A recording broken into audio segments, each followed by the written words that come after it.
I'm Dr. Jill Vecchio. I'm a practicing radiologist who's read the healthcare law, and I'm here to talk to you about it. We're here to cover the next segment called Judicial and Constitutional Issues. We've already covered coverage, who will be covered and how, costs, state healthcare exchanges and how employers will be affected, how this law affects doctors and you as patients. This is our next segment. Judicial and constitutional issues. I think you'll find this really fascinating. Right now there are 28 states in the process of filing lawsuits. 30 states have either filed lawsuits or filed waivers. So actually 4 states have been granted waivers from the employer requirements, and some from the sometimes the entire states, like the state of Nevada, has been issued a waiver so that they don't have to comply with the insurance requirements of the PPACA law. Vermont was issued a waiver because they want to start their own single payer system. So there are different reasons for people wanting to file for waivers. Some of the reasons that these lawsuits have been filed are based on the individual mandate under the Commerce Clause, and we'll talk about that. Massive increases in state obligations for funding and oversight of programs, primarily the increased costs, as we covered in Section 2, the increased cost to the states of providing for the increased number of enrollees in their Medicaid programs, and the SHIP, the child health programs. That's going to increase, in some cases, billions of dollars to the states in their obligations. The 10th Amendment, we'll talk about the 10th Amendment and how that interacts with the Commerce Clause. Some lawsuits also involve union exemptions on the Cadillac plan. So the Cadillac tax of a 40% tax on health care premiums that exceed a certain number that's mentioned earlier in the law. We didn't talk about that very much, but the unions were made exempt in the law from that. And there's a question as to whether or not that's actually constitutional.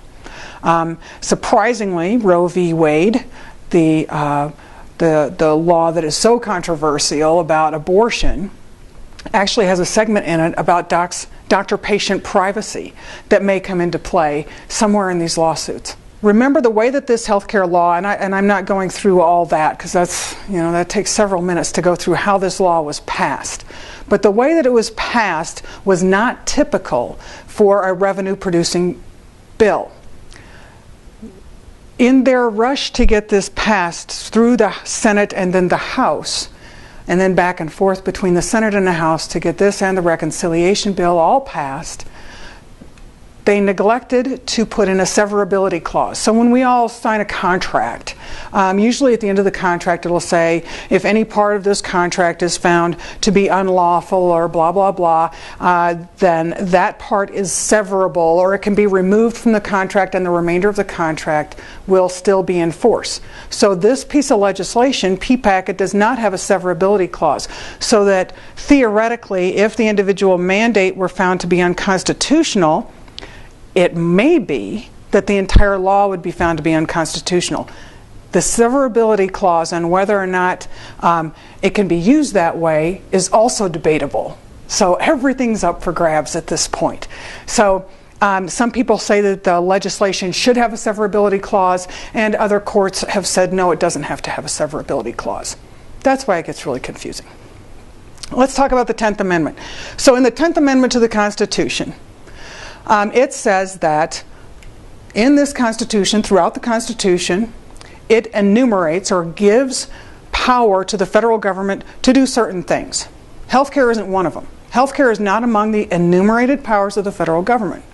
So the 10th Amendment says that anything that isn't one of the enumerated powers of the federal government is reserved for the states to decide on. Okay, so keep that in mind. Healthcare is not one of the enumerated powers. So the Commerce Clause kind of counteracts that a little bit. The Commerce Clause refers to Article 1, Section 8, Clause 3 of the U.S. Constitution, which gives Congress the power to regulate commerce with foreign nations and among the states, and with the Indian tribes. Congress has often used the Commerce Clause to justify exercising legislative power over the activities of states and their citizens, and in bizarre ways. There are so many interesting cases where the Commerce Clause has come into play, and how it's been interpreted, and the facts of the case are amazing that they put this under the Commerce Clause. So the Commerce Clause and the use of the Commerce Clause has evolved or devolved, however you want to look at it, over the years to be widely encompassing. The problem is the Constitution does not explicitly define the word commerce. So it's left for the courts, and in different phases of society and so forth, the term commerce has come to mean a very broad entity. So, considering the individual mandate, a federal judge in Virginia upheld the law, saying that the legal challenge to health care reform law, I hold that there is a rational basis for Congress to conclude that individuals' decisions about how and when to pay for health care activities substantially affects the interstate health care market. So the idea is that the individual mandate is constitutional, in their view, because when patients choose not to get health insurance and they incur medical costs, those costs are then passed on to taxpayers and citizens in that state. Now, how that falls over into other states I find interesting. But the idea is that by forcing other people to pay for their health care coverage, which may or may not actually happen, that's affecting that falls under the Commerce Clause. That's the argument for the individual mandate. Now, in Virginia filed a lawsuit, and it actually kind of has three parts. It's more complicated than that, but I think about it as three separate parts. So, in the first place, the Virginia voters passed a bill prior to the passage of PPACA that made it illegal for the federal government to require individuals within the state of Virginia to purchase health insurance. Okay, keep that in mind. That's part one. And other states have done similar things. Virginia, the second part, is against the individual mandate. So, according to the Attorney General for Virginia, he says that the mandate that requires nearly every American to be insured by 2014 violates the Commerce Clause. The third part of the Virginia lawsuit was that the healthcare overhaul is expected to cost the state of Virginia $1.1 billion over 7 years, beginning in 2015, mainly as a result of the new Medicaid requirements. So remember that the federal government will help pay for new Medicaid enrollees, but only for 2 years. After that, the states are on their own. So Virginia has estimated that $1.1 billion is what it will cost them to cover these new people. They don't have the money. Few states do. I don't know if any state does right now. Now, Florida also filed a really large lawsuit. That's the biggest one. So 28 states are involved in the Florida lawsuit, as well as the National Federation of Independent Businesses, and there's some other plaintiffs involved in this one as well. Similar arguments, though, primarily the individual mandate, but I think they also argue against the increased burden on the states to cover Medicare. So let's talk about how the federal court system works a little bit. There are circuit courts that cover between maybe 2 or 4, I think one of them maybe even covers 7 different states. So the circuit court, the federal circuit court, like for the Florida or Virginia case, may not even be located in that state that's filing the lawsuit, but they'll rule on that lawsuit. So 4 circuit courts have ruled. 1 shot down the individual mandate and said it was unconstitutional. 3 other ones said it was. It could be upheld. So it's been a really interesting little battle to follow. Republican appointees versus Democrat appointees, and they've come up with some surprising rulings. So now it's up to the Supreme Court. Now the Supreme Court can decide several things. They can decide that they're going to hear the individual mandate argument only.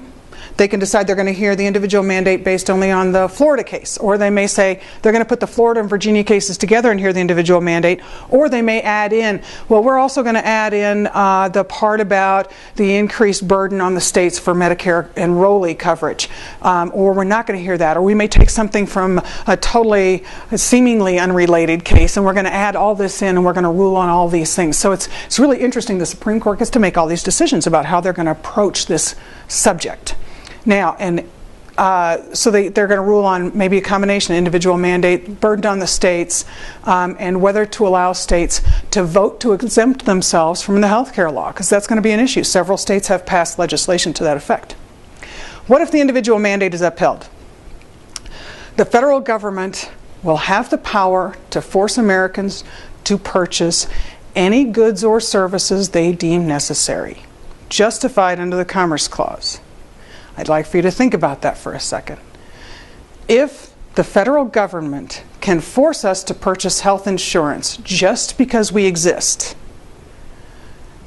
there is no limit to what they can force us to purchase at any other time. Now that's our best bet for having the Supreme Court shoot this down. They understand the importance of the Commerce Clause and limiting it to some extent. Now they may also find some way to limit their ruling that will still uphold the individual mandate but will limit the use of the Commerce Clause in the future. We'll have to see. If the individual mandate is not upheld, then they have to make a decision. Is it severable from the law, or is it not severable? If it is severable from the law, then that makes it worse. Then the whole law costs that much more, because now we don't have the money coming in from penalties for people not getting insurance to offset the costs of all this stuff. Wow, that's going to make it so much more expensive. So in a way it makes it worse. But if they shoot down the individual mandate and say that it is not severable, in other words, if that individual mandate can't be separated from the whole law, then the whole law falls down and it's gone. So this is going to be very interesting. What's also interesting is that the Supreme Court is going to rule on this in about June 2012. That's about the same time that the Republican and Democratic National Conventions are happening. This is going to be one banner year for us as Americans. But think about what the costs might be to us from this law. It may be that the greatest cost to Americans from the Patient Protection and Affordable Care Act is our loss of freedom. So now you've got a good idea of what some of the judicial and constitutional issues are and what some of the biggest costs to us as Americans will be. One of the things I want to point out is, even if the Supreme Court upholds the mandate, strikes down the law, so many things are already in place in anticipation of this law going into full effect that we really need to repeal the whole law, in my opinion, in order to get rid of all of the effects. Our next segment is going to be ideas for real healthcare reform. I think you're going to like this. So stay tuned. Thanks.